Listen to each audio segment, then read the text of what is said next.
El sol apenas asomaba en el horizonte cuando la rutina de millones de personas fue interrumpida por un eco aterrador. Las pantallas de televisión, los teléfonos y las radios vibraron con un mismo mensaje.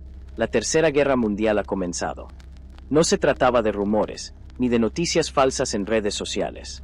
Era un comunicado oficial transmitido de forma simultánea en todos los idiomas del planeta. El silencio de la madrugada quedó roto por una certeza que heló la sangre de cualquiera que escuchara esas palabras. En cuestión de segundos, la vida cotidiana se transformó en incertidumbre. Las avenidas llenas de autos se detuvieron en seco, los aviones que sobrevolaban el cielo fueron desviados de emergencia, y las bolsas de valores cerraron sin previo aviso. Lo que parecía impensable se había vuelto real.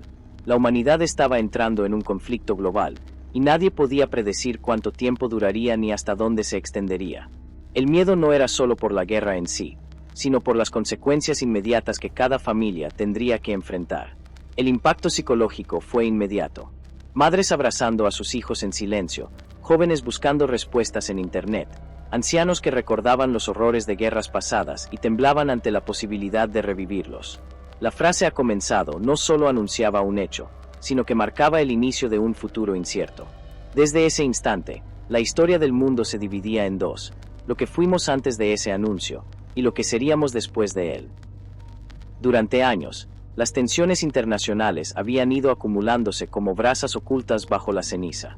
Las potencias más influyentes del planeta competían en todos los frentes, desde el comercio y la tecnología, hasta la conquista del espacio y la supremacía militar. Los discursos diplomáticos se llenaban de acusaciones veladas, y cada cumbre internacional parecía más una batalla de egos que una búsqueda de paz. La desconfianza crecía como una sombra que nadie quería reconocer abiertamente. En los últimos meses, las maniobras militares en zonas estratégicas se habían vuelto cada vez más frecuentes. Rusia reforzaba sus posiciones en Europa del Este, China desplegaba su flota en el Pacífico, y Estados Unidos, junto a la OTAN, respondía con presencia en territorios cercanos. Los analistas advertían que un pequeño error podía desencadenar un conflicto mayor, pero sus advertencias eran desestimadas por líderes que hablaban de defensa mientras preparaban ofensivas. El tablero mundial estaba cargado de pólvora. A nivel social, el ambiente tampoco ayudaba. Crisis económicas, inflación descontrolada y el recuerdo de pandemias recientes habían dejado a las poblaciones vulnerables, cansadas y desconfiadas de sus gobiernos. En ese contexto de fragilidad, bastaba una chispa para encender la llama. Los ciudadanos comunes no lo sabían, pero cada tratado roto, cada sanción económica y cada amenaza diplomática eran pasos silenciosos hacia un precipicio que, finalmente, terminaría por desbordarse. Las primeras horas después del anuncio fueron un torbellino de actividad militar.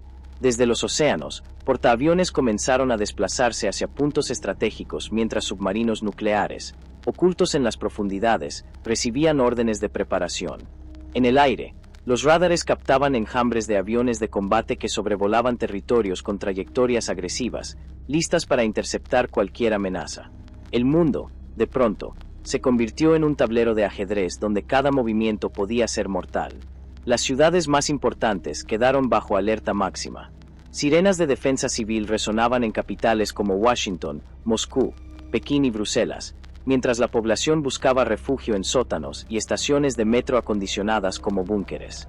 Internet comenzó a saturarse con mensajes de pánico, pero pronto los ciberataques dejaron sin conexión a millones de usuarios. Los bancos fueron blanco inmediato. En cuestión de minutos, los sistemas financieros de varios países colapsaron bajo la presión de ataques digitales coordinados. Las fronteras, que hasta ayer eran líneas imaginarias, se convirtieron en muros reales de vigilancia armada. Tropas de infantería marchaban hacia territorios limítrofes, listas para el combate, mientras convoys de tanques avanzaban por carreteras bloqueadas. Las primeras escaramuzas estallaron en zonas disputadas, pequeños choques que no tardarían en transformarse en enfrentamientos abiertos. Era el preludio del caos, un recordatorio brutal de que la guerra ya no era una posibilidad, era un hecho irreversible. Las cancillerías de todo el mundo se sumieron en un frenesí sin precedentes. La ONU convocó a una sesión de emergencia que parecía más una exhibición de acusaciones cruzadas que un intento real de mediación. Los discursos, transmitidos en vivo, mostraban líderes temblorosos tratando de culpar al adversario, mientras las imágenes de despliegues militares inundaban las pantallas. La diplomacia, en ese instante, se revelaba como un puente frágil que ya comenzaba a resquebrajarse. Países que hasta hace unas horas presumían de neutralidad, se vieron obligados a tomar partido. Las alianzas históricas se tambaleaban y nuevos pactos secretos emergían bajo la presión del miedo. Algunos gobiernos cerraron sus embajadas de inmediato, temiendo represalias, mientras otros enviaban mensajes ambiguos, intentando ganar tiempo. El orden internacional, construido durante décadas, se desmoronaba como un castillo de arena ante una ola incontenible. Las calles reflejaban el mismo quiebre. En las principales capitales, miles de ciudadanos salieron a protestar con pancartas que pedían paz, mientras otros exigían a sus gobiernos una defensa inmediata y firme. La fractura no solo era entre naciones, sino dentro de cada sociedad, los que temían ser arrasados y los que clamaban por responder con fuego. La humanidad entraba en una etapa peligrosa, donde el diálogo perdía fuerza frente al rugir de los cañones. El anuncio de la guerra mundial se tradujo en un colapso instantáneo de la normalidad. Supermercados abarrotados, estanterías vacías y largas filas en gasolineras reflejaban el pánico colectivo. Los gobiernos ordenaron el racionamiento de alimentos básicos y combustibles, mientras farmacias agotaban sus reservas en cuestión de horas. En las casas, familias improvisaban refugios, reforzaban ventanas y acumulaban agua potable, conscientes de que la estabilidad de ayer se había convertido en un lujo inalcanzable. Las grandes ciudades, símbolos de modernidad y conexión, se hundieron en la oscuridad. Ciberataques dejaron sin electricidad a millones, provocando caos en hospitales, aeropuertos y transportes públicos. La falta de comunicación generaba rumores descontrolados. Algunos aseguraban que misiles ya habían caído, otros hablaban de invasiones en curso. En la penumbra, el miedo se multiplicaba, porque no había certeza de qué zonas eran seguras ni de cuánto duraría el apagón. El impacto psicológico era tan devastador como el material. Niños lloraban al escuchar sirenas, padres trataban de transmitir calma aunque sus manos temblaban, y ancianos recordaban escenas de conflictos pasados que creían enterrados. La vida cotidiana, trabajo, escuela, entretenimiento, quedó suspendida, reemplazada por una única preocupación: sobrevivir.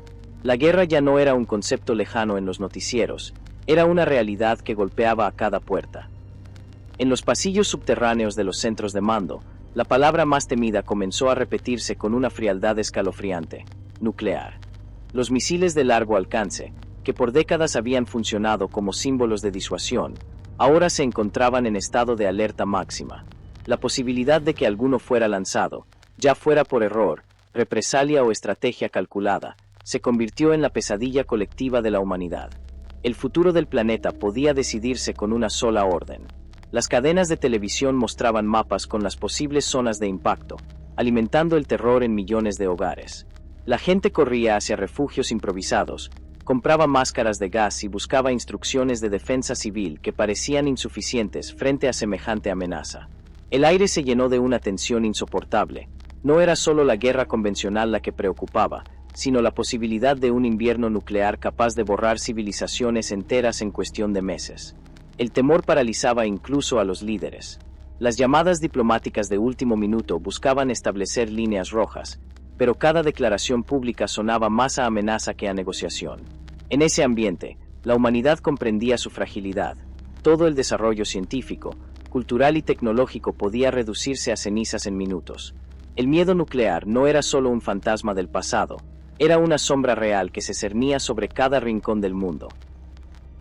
El primer escenario que los expertos contemplaban era el de una guerra prolongada. En él, las potencias evitarían un intercambio nuclear directo, pero sostendrían combates convencionales durante años. Sería un conflicto de desgaste, con frentes abiertos en Europa, Asia y Medio Oriente, que arrastraría a naciones pequeñas a convertirse en peones.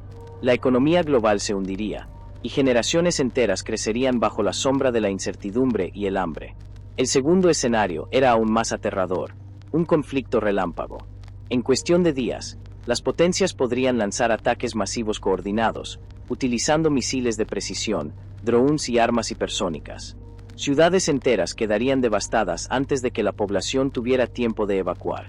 Sería una guerra de impacto inmediato, corta en duración pero brutal en consecuencias, dejando tras de sí países irreconocibles y un orden mundial irreparable. El tercer escenario, considerado el menos destructivo, era el de un equilibrio frágil. La guerra abierta se frenaría por el miedo a la aniquilación mutua, dando paso a una nueva guerra fría. No habría un vencedor claro, pero el planeta quedaría dividido en bloques irreconciliables, con espionaje constante, carreras armamentistas y ciberataques permanentes. Sería una paz en apariencia, sostenida únicamente por el miedo y la desconfianza, un mundo que viviría al filo del abismo. La Tercera Guerra Mundial no sería solo un enfrentamiento militar entre potencias, sería una prueba definitiva para la especie humana. Más allá de las armas y de los ejércitos, revelaría qué tan frágiles somos como civilización y cuánto dependemos de sistemas que pueden colapsar en cuestión de horas. La pregunta que quedaría flotando no sería únicamente quién ganaría la guerra, sino si algo de lo que conocemos como humanidad sobreviviría a ella. En este escenario, la preparación personal y comunitaria cobraría una relevancia inédita. No bastarían los refugios antibombas ni los arsenales nucleares. Lo esencial sería la capacidad de cooperación, la resiliencia psicológica y la solidaridad entre personas. Sin embargo, los hechos muestran que los pueblos suelen dividirse en el caos, lo que aumenta el riesgo de colapso social. En definitiva, la verdadera batalla se libraría tanto en los campos de guerra como en los corazones humanos. La reflexión es amarga pero necesaria. Quizás el mayor enemigo no sea una nación rival, sino nuestra incapacidad de aprender de la historia. Si mañana estallara la Tercera Guerra Mundial, el mundo descubriría demasiado tarde que ninguna ideología, frontera o recurso vale más que la vida misma. El futuro dependería entonces de una decisión colectiva, repetir los errores del pasado o encontrar, en medio de la oscuridad, un nuevo camino hacia la paz.